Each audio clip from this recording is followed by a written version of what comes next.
يا مساء الخيرات والمسرات على أحلى متابعين. حكايتنا النهاردة عن فيلم سوري جريء جدا. عاوزين تعرفوا هو فيلم ايه ومين أبطاله، ايه قصته وايه تفاصيل الحكاية؟ تعالوا معايا.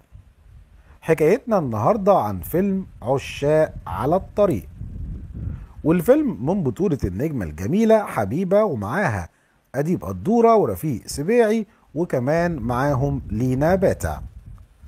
بتدور أحداث الفيلم حوالين واحد من المغامرين اللي بيهرب من خطر بيحيط بيه، وبيستخبى في أحد الأوتيلات الصغيرة على إحدى طرق السفر.